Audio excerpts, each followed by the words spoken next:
Hi friends, അസ്സലാമു അലൈക്കും. Welcome back to my channel. ഇന്ന് നമ്മൾ വിപ്പിംഗ് ക്രീം കറക്റ്റ് കൺസിസ്റ്റൻസിയിൽ എങ്ങനെ വിപ്പ് ചെയ്തെടുക്കാമെന്നാണ് നോക്കുന്നത്. അപ്പോൾ ഒരുപാട് പേര് റിക്വസ്റ്റ് ചെയ്ത വീഡിയോ ആണ്. അപ്പോൾ ഇതൊരു 2 kg കേക്കിന് വേണ്ടി ഒരു 2.5 കപ്പ് വിപ്പിംഗ് ക്രീം ഇങ്ങനെ എടുത്തിട്ടുണ്ട്. അതുപോലെ ടൈമർ വെച്ചാണ് ഞാൻ ബീറ്റ് ചെയ്ത് കാണിക്കുന്നത്. ഇപ്പോൾ നമ്മൾ ടൈമർ സ്റ്റാർട്ട് ചെയ്തിട്ട് ഫസ്റ്റ് സ്പീഡിലിട്ടാണ് ബീറ്റ് ചെയ്യുന്നത്. ഫസ്റ്റ് സ്പീഡിലിട്ട് നമ്മൾ 1 മിനിറ്റോളം ഒന്ന് ബീറ്റ് ചെയ്തെടുക്കുന്നുണ്ട്. ഞാൻ വീഡിയോ നിങ്ങൾ ഫുള്ളായിട്ട് തന്നെ സ്കിപ്പ് ചെയ്യാതെ തന്നെ മുഴുവനായിട്ട് കാണുമ്പോൾ നിങ്ങൾക്ക് കറക്റ്റ് ബീറ്റ് ചെയ്യുന്നതിൻ്റെ കറക്റ്റ് കൺസിസ്റ്റൻസിയൊക്കെ മനസ്സിലാകും. ഇതിപ്പോൾ ഞാൻ റിച്ച് ഗോൾഡിൻ്റെ ക്രീമാണ് എടുത്തേക്കുന്നത്. ഇപ്പോൾ റിച്ച് ഗോൾഡിൻ്റെ ക്രീം പൊതുവേ സ്റ്റിഫ് ആവാൻ കുറച്ച് പാടാണ്. നമ്മുടെ നോർമലി ഫിയോണ ഒക്കെ വിപ്പ് ചെയ്യുന്നതിനെക്കാട്ടി കുറച്ചുകൂടെ പാടായിട്ടാണ് എനിക്ക് തോന്നിയിട്ടുള്ളത്. വിപ്പ് ചെയ്യാൻ കുറച്ചുകൂടെ ടൈം എടുക്കും. പാടെന്നല്ല, കുറച്ചുകൂടെ ടൈം എടുക്കും നമ്മുടെ നോർമൽ വിപ്പിംഗ് ക്രീമിനെക്കാട്ടി.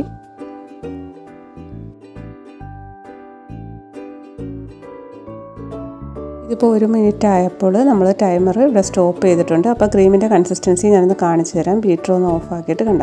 ഇത് അത്യാവശ്യം ഇപ്പോൾ നന്നായിട്ടൊന്ന് കൊഴുത്ത് വന്നിട്ടുണ്ട്. എന്ന് വെച്ചാൽ ഒന്ന് തിക്കായിട്ട് വന്നിട്ടുണ്ട്. തീരെ ലൂസായിട്ടിരിക്കുമല്ലോ. അപ്പോൾ നല്ല അത്യാവശ്യം തിക്കായിട്ട് വന്നിട്ടുണ്ട്. ഇനി നമുക്ക് ഇത് സെക്കൻഡ് സ്പീഡിലിട്ടാണ് ബീറ്റ് ചെയ്യേണ്ടത്. ഒരു 2 മിനിറ്റോളം ബീറ്റ് ചെയ്യണം. അപ്പോൾ നമ്മൾ ടൈമർ 3 മിനിറ്റ് ആകുമ്പോഴത്തേക്ക് നമ്മൾ എന്ത് ചെയ്യണം? ബീറ്റ് ചെയ്യുന്നത് ഓഫാക്കി നോക്കാം.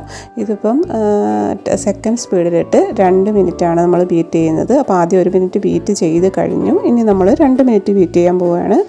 അപ്പോൾ ഇപ്പം 1 മിനിറ്റ് ആയിട്ടില്ല. ഇനിയിപ്പോൾ നമ്മൾ അന്നേരം ഈ ടൈമറിനകത്ത് ഇപ്പോൾ 1 മിനിറ്റ് ഓൾറെഡി നമ്മൾ കഴിഞ്ഞതാണ്. ഇനിയിപ്പോൾ ഇതിനകത്ത് 3 ആകുമ്പോഴാണ് നമ്മൾ ബീറ്റർ ഓഫാക്കി നോക്കേണ്ടത്.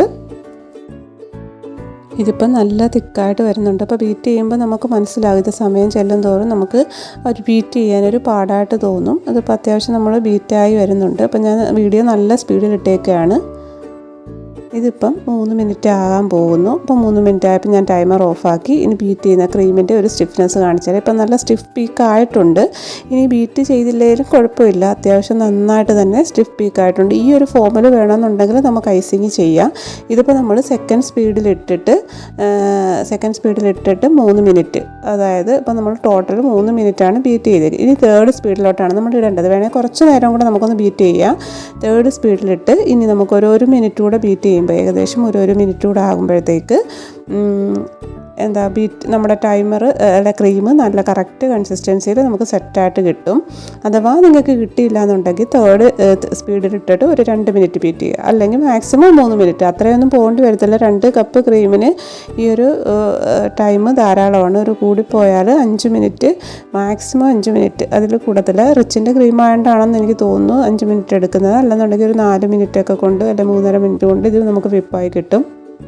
ഏത് ക്രീമാണ് നിങ്ങൾ എടുക്കുന്നതെങ്കിലും കുഴപ്പമില്ല. ഈ ഒരു മെത്തേഡ് ഫോളോ ചെയ്ത് ക്രീം നമുക്ക് കറക്റ്റ് സ്റ്റിഫ് പീക്കായിട്ട് കിട്ടും. അപ്പോൾ അത് 2-3 പ്രാവശ്യം ഈ ഒരു രീതിയിൽ ചെയ്ത് കഴിഞ്ഞാൽ നമുക്ക് പിന്നെ ടൈമറൊന്നും വെക്കേണ്ട കാര്യമില്ല. നമുക്ക് ഏകദേശം ഒരു ഐഡിയ കിട്ടും. കാരണം ക്രീം ഇത്രത്തോളം സ്റ്റിഫ് ആകുമ്പോൾ നമ്മൾ സ്പീഡ് കൂട്ടണമെന്നൊക്കെ ഉള്ളത് നമുക്കൊരു ഐഡിയ കിട്ടും. അപ്പോൾ ആദ്യമൊക്കെ ഞാൻ അങ്ങനെ ചെയ്യുന്നത്. ഇപ്പോൾ ടൈമറൊന്നും വെക്കുന്നില്ല. ഇപ്പോൾ വീഡിയോ എടുക്കാൻ വേണ്ടി ടൈമർ വെച്ച് കാണിച്ചിട്ടുണ്ട്. ഇപ്പം 5 മിനിറ്റ് ആയിട്ടുണ്ട്. കറക്റ്റ് 5 മിനിറ്റ് ആയി. നമ്മൾ തേർഡ് സ്പീഡ് വരെ ഇട്ടിട്ടുള്ളൂ. ആ ഒരു സമയമായപ്പോഴത്തേക്ക് കറക്റ്റ് നമ്മുടെ ക്രീം കറക്റ്റ് സ്റ്റിഫ് പീക്കായിട്ട് വന്നിട്ടുണ്ട്. ഇപ്പോൾ 4-5 സ്പീഡ് നമ്മൾ യൂസ് ചെയ്തിട്ടില്ല. 3-ാമത്തെ സ്പീഡ് ആയപ്പോൾ തന്നെ നമുക്ക് ക്രീം നല്ല കറക്റ്റ് പരുവമായിട്ട് കിട്ടിയിട്ടുണ്ട്. അപ്പോൾ ഈ ഒരു രീതിയിലായിരിക്കണം നിങ്ങൾ ക്രീം ബീറ്റ് ചെയ്യുന്നത്. നമ്മുടെ ക്രീം ഒത്തിരി ഇനിയും നമുക്ക് ബീറ്റ് ചെയ്ത് കഴിഞ്ഞാൽ ഇതിപ്പോൾ നമ്മൾ ചുരുങ്ങി ഇങ്ങനെ കയറുന്നോടങ്ങായി പോവും. അത്രയും അങ്ങനെ ആക്കണ്ട. ഇത് നല്ല സ്മൂത്തായിട്ടിരിക്കണം ക്രീം. എപ്പോഴും ഇതേപോലെ ബീറ്റ് ചെയ്ത് കഴിയുമ്പം എയർ ബബിൾസ് ഒന്നും ഇല്ലാതെ നല്ല സ്മൂത്തായിട്ടിരിക്കുക എന്നുണ്ടെങ്കിൽ നമുക്ക് ഐസിങ് ചെയ്യുന്ന ടൈമിൽ നന്നായിട്ട് തന്നെ കിട്ടും. അപ്പോൾ നമ്മളിപ്പോൾ സ്റ്റാൻഡ് മിക്സറിനകത്തൊക്കെ ബീറ്റ് ചെയ്യുമ്പോൾ നമുക്ക് ഇത്രയും ഒരു സ്മൂത്ത്നെസ് നമുക്ക് കിട്ടത്തില്ല. എയർ ബബിൾസൊക്കെ വരും. ഞാൻ കൂടുതൽ സ്റ്റാൻഡ് മിക്സറിലാണ് ഞാൻ ബീറ്റ് ചെയ്യുന്നത്. ഹാൻഡ് മിക്സറിൽ നമ്മൾ ബീറ്റ് ചെയ്യുമ്പം ലോ സ്പീഡിൽ 1 മിനിറ്റ് 2 മിനിറ്റ് ഇട്ടിട്ട് പിന്നെ ഹൈ സ്പീഡിലിട്ട് അങ്ങ് ബീറ്റ് ചെയ്ത് നമ്മൾ ക്രീം സ്റ്റിഫാക്കി എടുക്കുകയാണ് ചെയ്യുന്നത്. ക്രീം ബീറ്റ് ചെയ്തിട്ട് ശരിയാവാത്തവർ ഈ ഒരു മെത്തേഡ് ഫോളോ ചെയ്ത് ഒന്ന് ട്രൈ ചെയ്ത് നോക്കിയിട്ട് നിങ്ങളുടെ ഫീഡ്ബാക്ക് എന്നെ കമൻസിലൂടെ അറിയിക്കുക. അപ്പോൾ ഇൻഷാ അല്ലാഹ് നല്ലൊരു വീഡിയോ ആയിട്ട് വീണ്ടും കാണാം. അപ്പോൾ നമ്മുടെ ചാനൽ സബ്സ്ക്രൈബ് ചെയ്യാനും സപ്പോർട്ട് ചെയ്യാനും മറക്കല്ലേ. Thank you for watching.